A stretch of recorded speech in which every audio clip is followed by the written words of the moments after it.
여러분 안녕하세요. 성균 SOC 강좌 남북한 언어 비교 연구 시간입니다. 제 이름은 정희창이고요. 성균관대학교에서 국어문법, 국어정책, 국어사전, 남북 언어 비교 등에 관심을 갖고 연구를 하고 있습니다. 저는 두 과목을 강의를 할 생각입니다.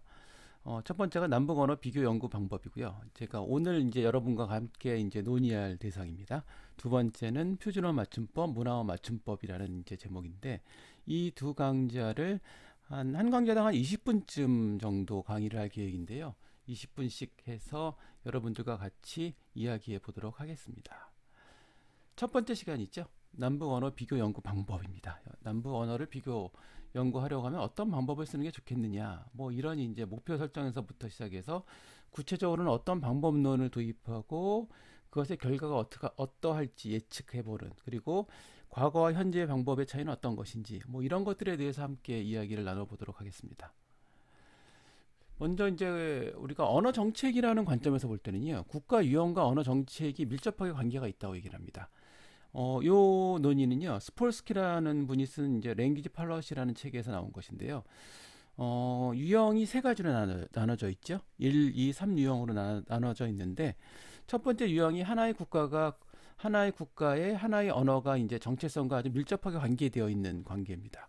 이제 대한민국이 이런 경우라고 할 수 있습니다. 그래서 단일 언어라는 이데올로기를 가지고 있고요. 이때 이제 언어 정책의 활동은 언어 자료 기획하고 언어 습득이나 보급 계획을 주로 이제 설정하는 경우가 많이 있고요. 두 번째 유형은 둘 혹은 세 개의 언어가 국가 정체성과 결합하는 경우죠. 그리고 다른 언어는 주변적입니다. 이중 또는 삼중 언어인데, 가령 뭐 캐나다 같은 경우에는 영어하고 프랑스어가 둘 다 쓰이죠. 그리고 이럴 때 주로 언어 정책의 활동은 지위를 유지하는 어떤 활동에 치우치는 경우가 많이 있습니다. 세 번째 유형이 국가 정체성과 뭐 이렇게 밀접하게 관련된 언어가 없는 경우입니다. 그러니까 다중언어 국가입니다. 여러 개의 공식 언어가 있는 경우일 텐데, 이럴 때는 언어 자료 및 습득 계획이다라고 이제 주로 언어 정책의 활동 등이 이런 식으로 전개가 되는데, 가령 대한민국 같은 경우는 이제 하나의 언어, 한국어가 국가의 정체성과 아주 관계가 깊죠. 그리고 이제 언어에 대한 어떤 그런 신념이라든가 언어에 대한 관점이 좀 특별한 면이 좀 있는 것도 사실이고요.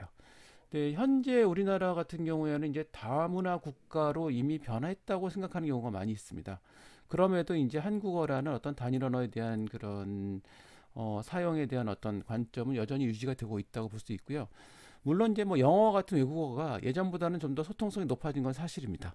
특히 이제 젊은 세대들 같은 경우에는 외국어 능력이 이전보다는 훨씬 더 향상되어 있어서, 가령 외국인들이 영어를 가지고서 한국에서 생활하는 게 아주 불편한 것만은 아니다라는 그런 얘기들이 있거든요. 그래서 그런 상황이지만, 그렇다고 하더라도 단일 언어에 대한 어떤 그런 정체성이 크게 달라졌다고 보이진 않는다. 그래서 우리가 이런 국가 유형을 생각을 하고 언어 정책을 어떻게, 특히 남북 언어는 어떻게 해야 될지에 대한 그런 이제 전제 조건으로 필요한 것인데요.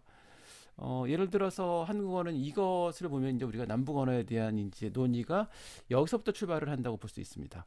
국가 단위의 변형을 가지고 있는 언어예요. 그래서 영어 같은 경우를 보면요, 뭐 영국, 미국, 호주, 싱가포르 이런 데서 이제 영어가 쓰이죠. 그래서 뭐 영국식 영어하고 미국식 영어의 차이가 있다는 얘기도 있고요. 당연히 이제 우리가 알고 있죠. 호주의 영어가 좀 다르고요. 싱가포르에서 듣는 영어도 좀 다릅니다.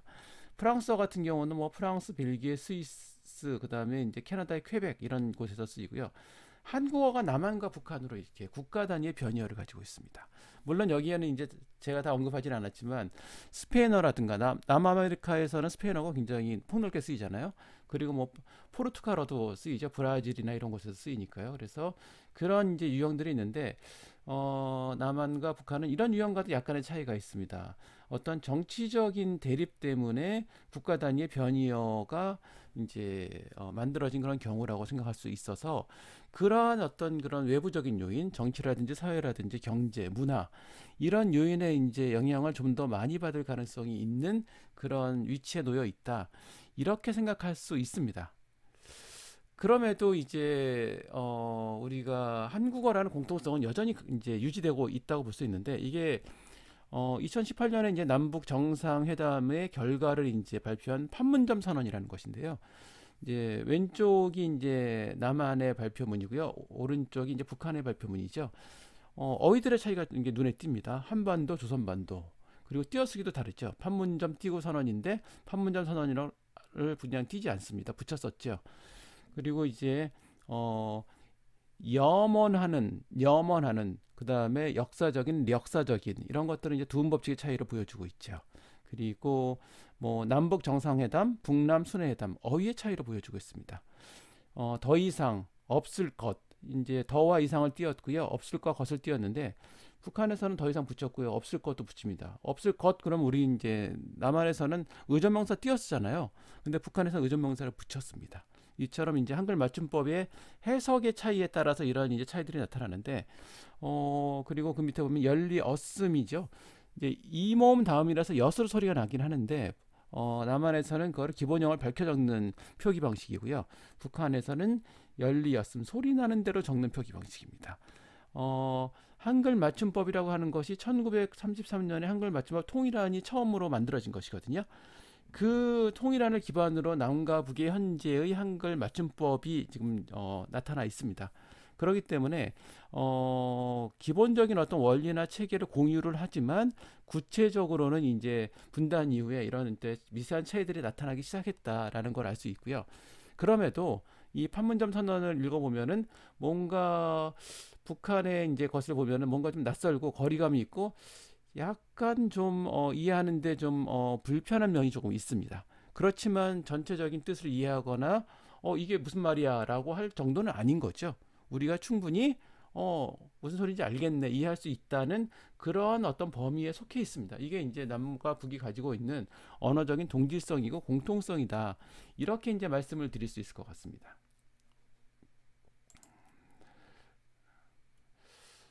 이 남과 북의 이제 언어를 우리가 이제 남쪽의 공식적인 언어를 표준어라고 그러고요. 북한의 공식적인 언어를 문화어라고 얘기를 합니다. 그래서 표준어는 이제 현대 서울말을 주로 이제 기준으로 삼고 있고요. 그 문화어는 이제 평양말을 이제 기준으로 삼고 있는데 표준어가 왜 필요하냐면 여기 이제 중간에 나와 있는 것처럼 효율적이고 그 언어 공동체에 속한 사람들의 효율적이고 통일된 의사소통을 위한 것이다 라고 말씀드릴 수 있는 것이죠. 그리고 이 표준어는 한글 맞춤법의 전제가 되는 것인데 가령 표준어를 한글로 적는 방법이 한글 맞춤법이거든요. 그래서 이 표준어라는 것은 공식적인 의사소통의 도구이다라고 말씀드릴 수 있습니다. 개인적인 의사소통을 할 때 만약에 제가 이제 이렇게 강의를 하거나 뭐 공식적인 자리에서는 표준어를 쓰지만 개인적으로 뭐 고향 친구를 만날 때는 고향말을 써도 되는 거거든요. 그처럼 표준어라는 것은 공식적인 의사소통의 도구이다라고 말씀을 드릴 수 있습니다.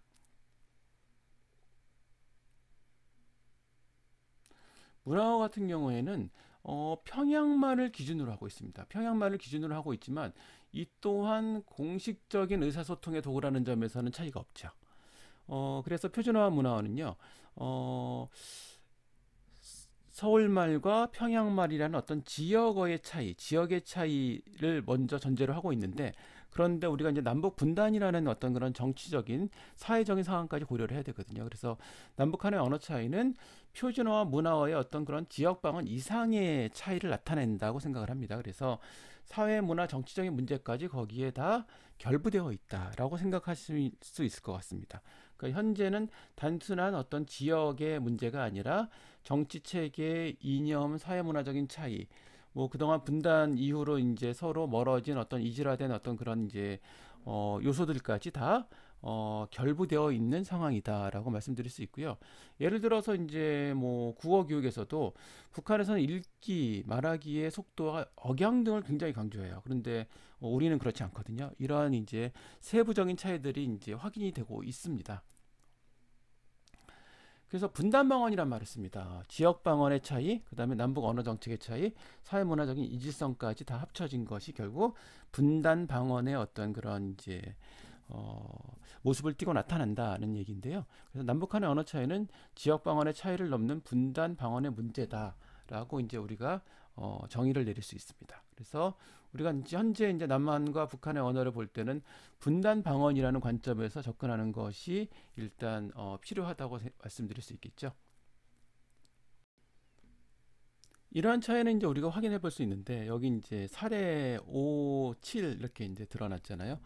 어, 북쪽의 언어 공동체에서는 늙은이 노인이 높임말이었던 거예요. 그런데 남쪽의 언어 공동체로 남한으로 오니까 늙은이 노인이라는 것은 높임말이 더 이상 아니고 낮추는 그런 낮잡는 뜻이 좀 들어있는 거죠. 그래서 여기서는 이제 남한에서는 어르신이라는 말이 이제 새로운 말로 이제 등장하기까지 했습니다. 어, 북에서 쓰던 그 언어를 이제 그냥 무심코 사용했는데 억양이 좀 다르잖아요. 억양의 그 차이 때문에 남한 사람들이 자신이 하는 말을 무뚝뚝하고 다당당하지 못하다. 저 사람 나한테 화를 내는 거냐라는 식의 반응을 보이는 일이 많다는 거죠.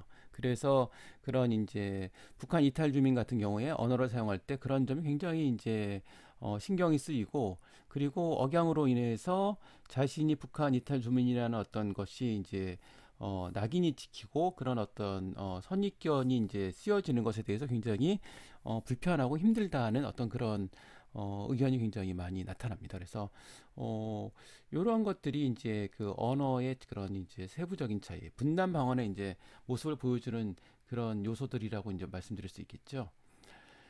그래서 남북 언어의 이제 연구를 우리가 보통 얘기할 때 순위가를 조사한 게 있는데 예전에는 이런 순위라고 되게 생각을 했습니다. 그래서 사전 편찬을 먼저 해야 되고 이제 언어를 비교해서 구체적으로 연구해야 되고요.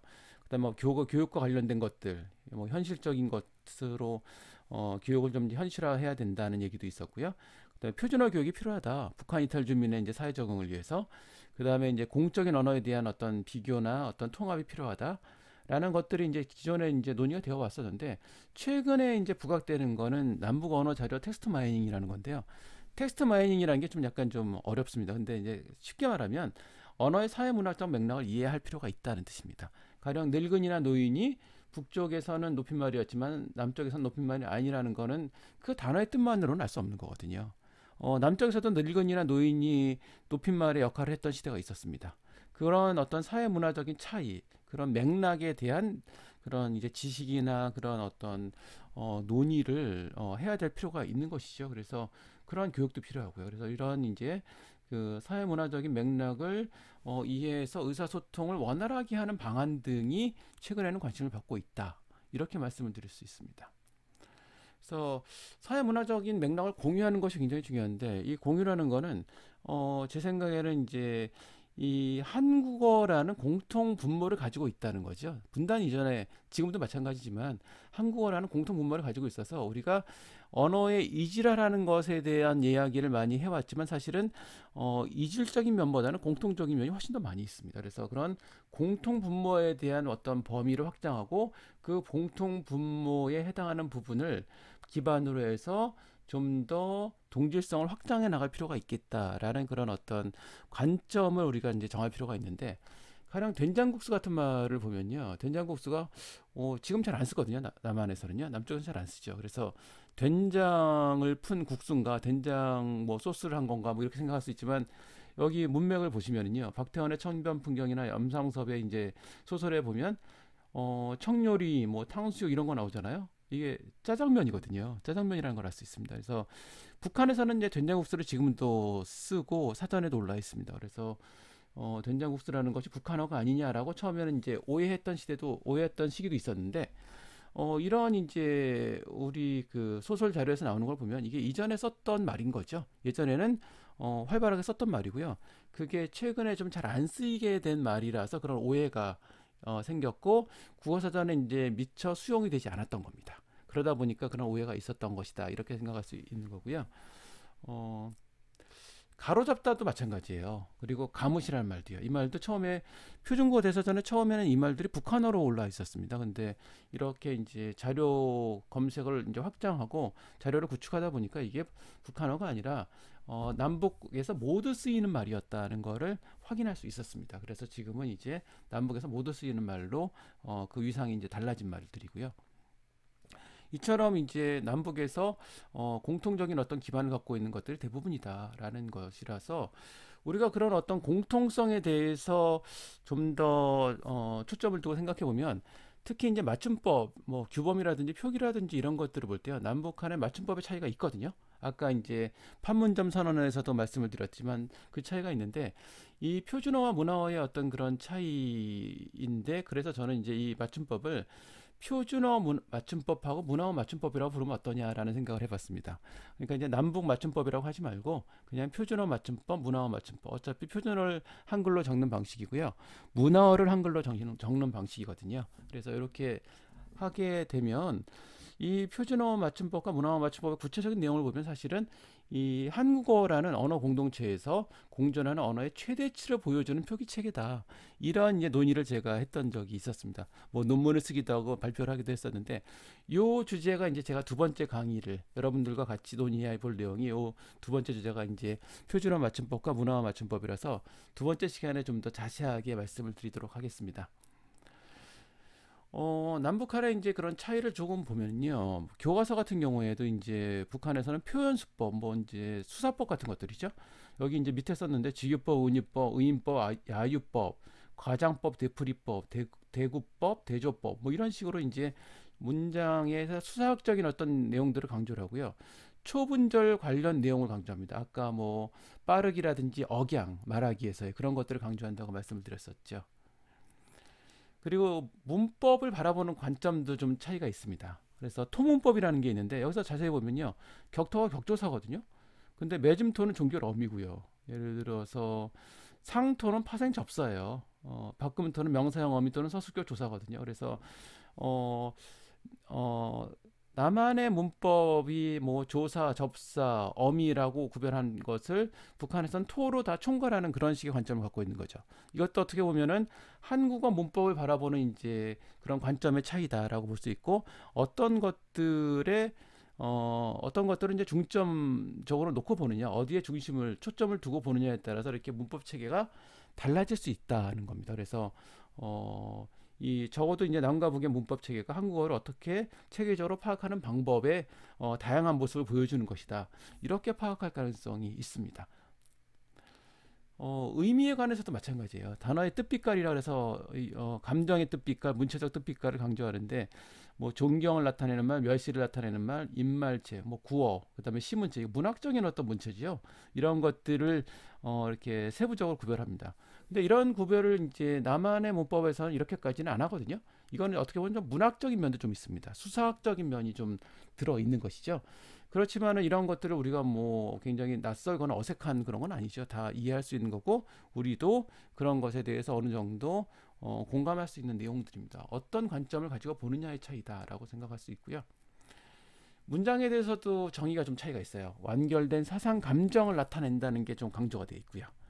그리고 이제 그 하위 단위인 절, 구, 부라는 것이 있습니다. 그래서 부라는 게 서술성이 없는 단어 결합이에요. 단어 접속, 단어 병립인데 여기 이제 밑에 나와 있잖아요.